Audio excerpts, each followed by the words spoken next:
Welcome to Greek Verse a Day for Revelation 1:5b. So here we're finishing up with Revelation 1:5, and this really starts a sort of new section in Revelation 1:5. So then this section continues on into Revelation 1:6. So having your Reader's Edition handy, you should look forward to Revelation 1:6 in just a moment here. But first, we're going to read through the text twice in Greek, once slowly, once a little bit faster, give you a chance to pause and look at the text yourself before I jump in with my comments. So we have to agaponti hemas kai lusanti hemas ek ton hamartion hemon in to haimati autu.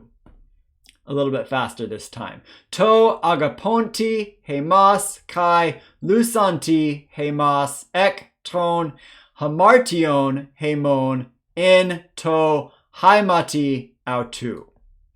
So go ahead and pause here and see what you recognize from this verse. So Revelation 1:5b starts a doxology. So I told you at the beginning of this video it might be helpful to have this handy. If you look forward to Revelation 1:6, you'll see that we have a nominative phrase at the very end. So after auto, at auto we have, right before auto I should say, we have a comma, auto he doxa. So that he doxa, which means glory, is going to be the sort of, it's going to be the subject of our sentence in the nominative case. And in this case, once again, we do not have a main verb in this sentence. Eventually, we're going to start getting main verbs, but sort of in all of this introductory material of Revelation, we have these sentences that don't have main verbs. They have nominatives with different, usually the dative case related to them in some way. And that's what's going to be going on up here, that this dative, we're going to sort of temporarily translate as to, and then the translation that we're going to have here. But we need to remember that it's going to be he doxa. Excuse me here. He doxa. That is being given to. So remember, this is glory. So this is sort of standing not in the background, but in the foreground, insofar as it's what we haven't gotten to yet. But in English, we're gonna want to move that he doxa, that glory, before what we actually come to in Revelation 1:5b. So it's going to be glory to. Notice the dative case here. So right here we have a dative participle. In this case, it's going to be a substantival participle, an adjectival participle. Notice the article before the participle. Usually when we have an article before the participle, we're going to be clued in that we have an adjectival, not an adverbial participle. So this is going to be functioning as a noun here, and as a noun in the dative case, it's going to be sort of indirectly receiving the action. Glory be to the one loving.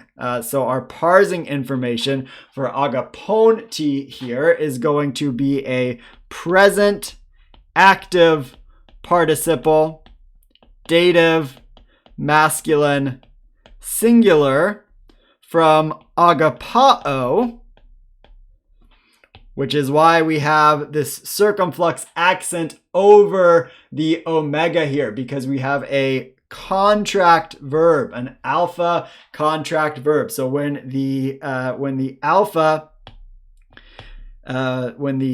omega of the ont morpheme here for the participle, this is our clue to the participle, when these two have combined, they have made an omega there, and then we have the new tau following it, and then the iota after it indicating the dative. So the reason that we have this long O, the omega with the circumflex, is because of the contract vowel. So to the one loving, and then remember, as a verbal adjective, a participle can take an object. So here it's taking hemos, which is a first person personal pronoun, accusative plural. So as the accusative, it's the object of the preposition. To the one loving us, kai lusanti. So once again, we have a participle here. We're sort of understanding to also be going with this here, that it's governing both agaponti and lusanti.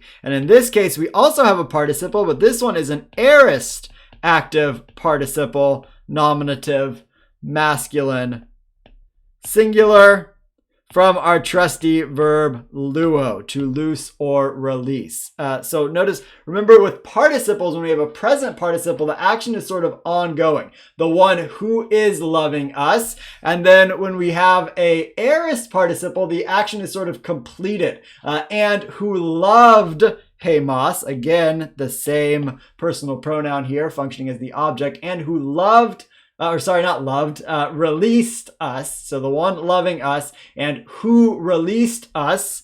And then the prepositional phrase following it, telling us what we are released from. Ek, ton, hamartion, hemon. Out of or from the sins of us, or from our sins. So notice the genitive here, ton hamartion, because of the preposition ek. So ek takes the genitive case to mean from. And then the next genitive, hemon, the personal pronoun here, indicating possession. Whose sins? Namely our sins.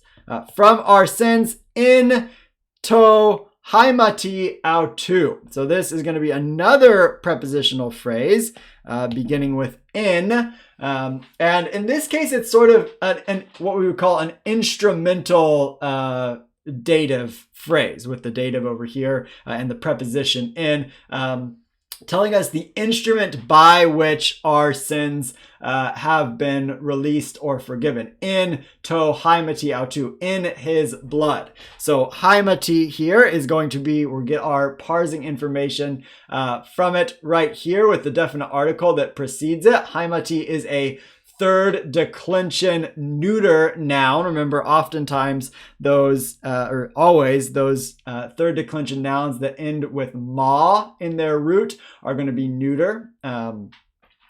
So our, if we were to look this up in the dictionary, we would find it as haimatos,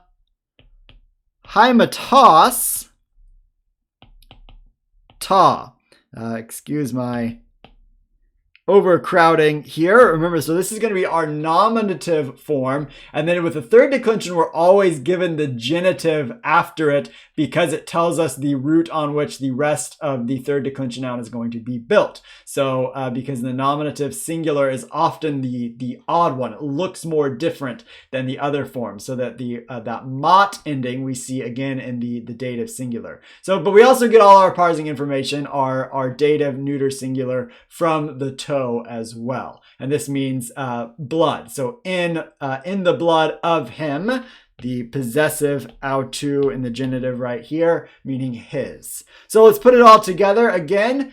To, and remember, it's glory that is going to this entity, namely Jesus.